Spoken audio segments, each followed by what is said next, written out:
Jean Angela Drilon o mas kilala sa tawag na Singing Queen Jean, nakahanap ng bagong pamilya sa Itbulaga.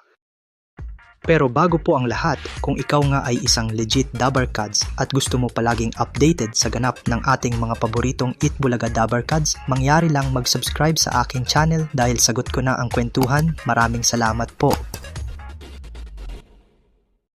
Bago pa nga maging isa sa mga singing queens ng Itbulaga si Jean Drilon, naging live streamer muna siya ng 6 na taon sa social streaming media platform na Bigo.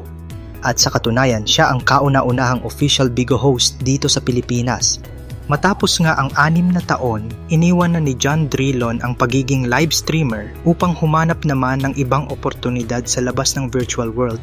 Noong 2022, sumali si Jean Drilon sa Be The Next talent search ng Itbulaga na naglalayong makahanap ng bago nilang co-host.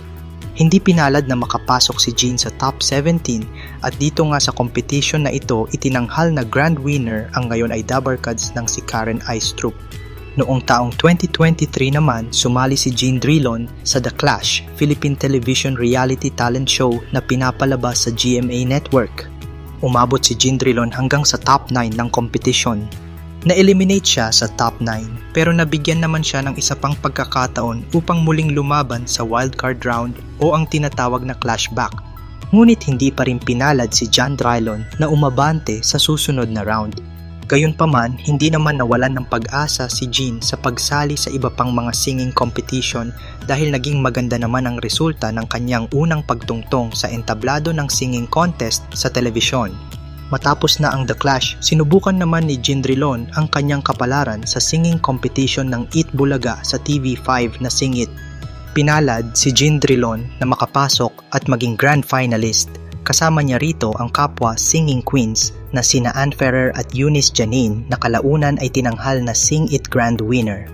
At ngayon ay kasama na siya sa mga nagbibigay ng kasiyahan sa mga Dabarkads tuwing pananghalian. This is the best gift ever. New home, new family. I've been praying for this, to have a career which will give happiness to people every day since I decided to leave my work before. Home-based, no social life, no Dabarkads, virtual friends only. 2022 I explored outside tapos eto na agad. Thank you so much Lord, iba ka talaga. Thank you TVJ Official and TV5. Hanggang dito na nga lang muna Dabarkads. Kung may reaction kayo tungkol sa video, i-comment nyo lang po sa baba. Pero bago po kayo umalis, pakipindot po ang subscribe button at pati na rin ang notification bell para updated kayo sa mga videos pa naming paparating. Muli, maraming salamat sa inyong panonood mga Dabarkads.